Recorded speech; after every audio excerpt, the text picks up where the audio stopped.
Our first match features two teams at the bottom of the Premier League.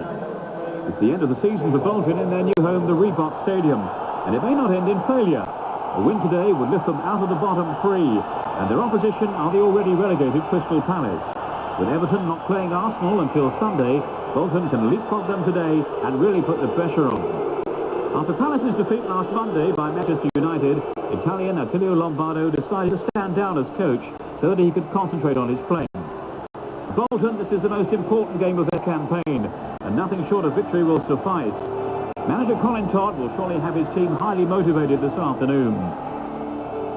Not surprisingly, Bolton returned a side that won at Aston Villa last weekend. It means the manager's son, Andy Todd, can't get his place back after suspension. Jerry Taggart stays in a defence, which also includes South African international Mark Fish. Up front, the veteran Bob Taylor, on loan from West Bromwich Albion, partners Nathan Blake. For Palace, acting coach Brian Sparrow includes Lombardo, but there's no place for his assistant Thomas Brolin or the other Italian Michele Padovano. In come Paul Warhurst and Herman Hreiderson at the back, Jamie Fullerton in midfield and Matt Jansen up front. Sasa Čurčić plays against his old club. The commentator, Martin Tyler. Brian Sparrow very keen for his players to put on a decent performance here for themselves, and of course for him. His future, like so many connected with football, is in the balance.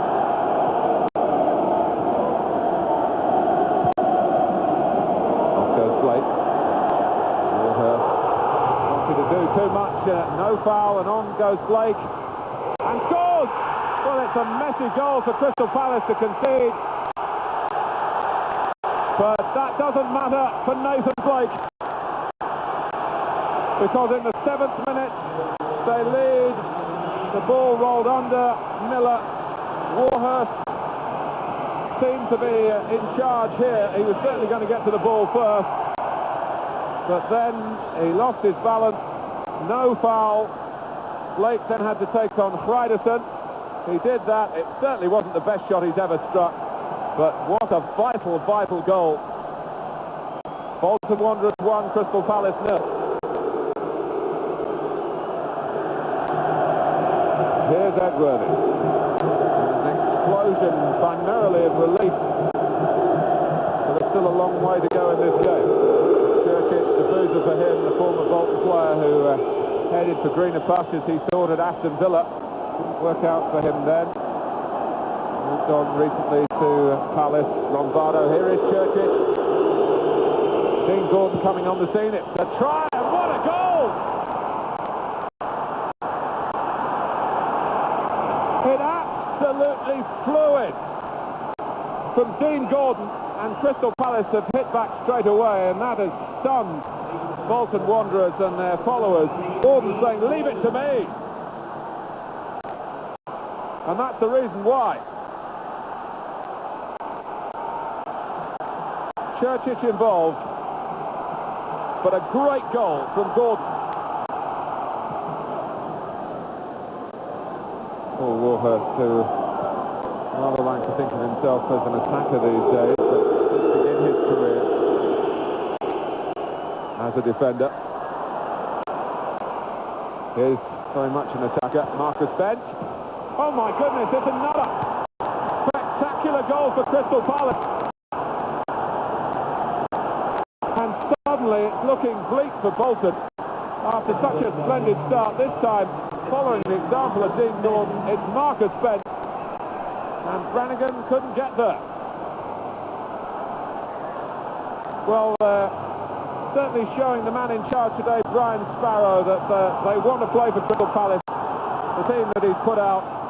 And a club that's already relegated, you can talk about no pressure on them, and that's very true to some extent, but they're all players with their individual futures to think about. Cox. Bolton's got 4 in the middle. Ball flies away off Gordon for a corner. He drops to his knees. Whether just to try and make sure the referee believes that he got that in a painful part, not an arm. Bolton have a corner. Really dramatic beginning here. And a goal from Fish.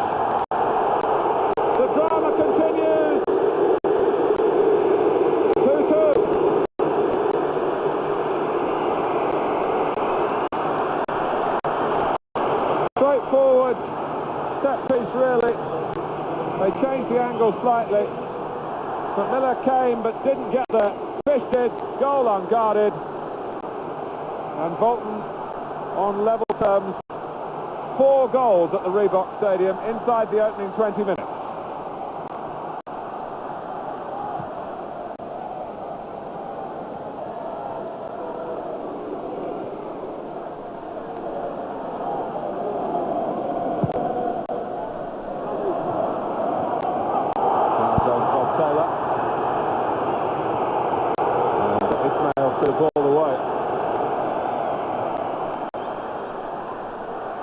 But for that,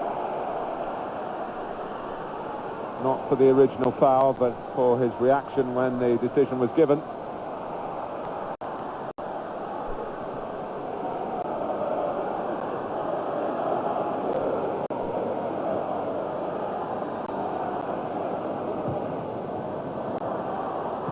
Oh, Churchill, what's he done there? Well, he set up Neil Cox, and that surely wasn't the intention was. Overplaying Churchill in a dangerous area, trying to pick out a teammate with that little layoff. Churchill linking up with Lombardo, taking on Sheridan. He got to the ball, and then Churchill handled. That's got to be a free kick against him. Branson, Thompson. This is Phillips. Every attack looks as though it's going to produce at least an effort on target. Branson, it's not another goal. Jimmy Phillips!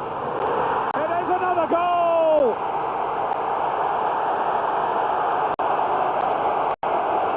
The player born here in Bolton has put his beloved Bolton Wanderers back in front. 3-2 they lead, swept in on the left foot, and a quite phenomenal first half at the Reebok Stadium.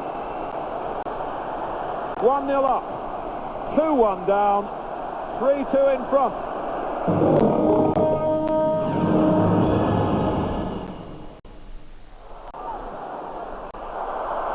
Branson, Blake going to the right-hand side.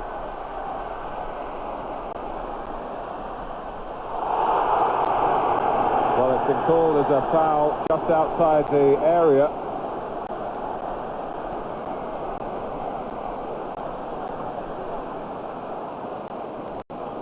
And Marcus Bent becomes the latest player to have his name put into Neil Barry's notebook. All this happening while Lombardo is still flexing a leg off the pitch. Looking for Bent. A free kick right on the corner of that penalty area for Bolton.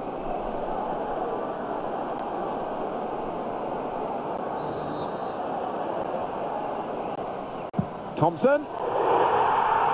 Well, it's another goalkeeping mistake. I applaud the power on the shot from Alan Thompson. It's more comfortable for Bolton now.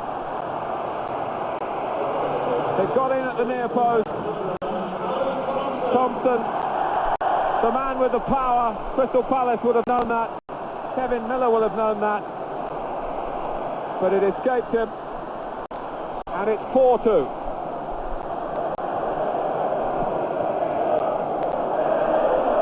Holdsworth. Blake. Good movement from Bolton. Thompson. Holdsworth calling for it. Dean Holdsworth! Crystal Palace well and truly cracked now.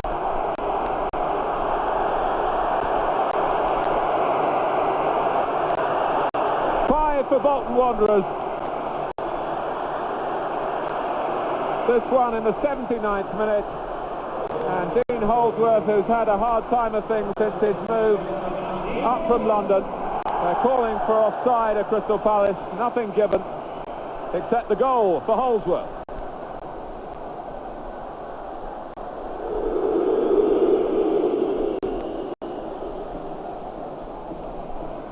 Shipley looking for the cross, but it's way over him. Almost passed over Brannigan as well.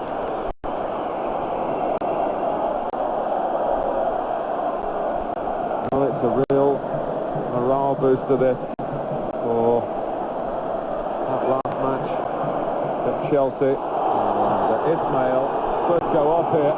He's been booked in the first half. Second yellow. And it's not an uncommon sight at the Reebok Stadium. 18 league games here prior to today, and 8 opponents had gone off. So number 9 is Ismail.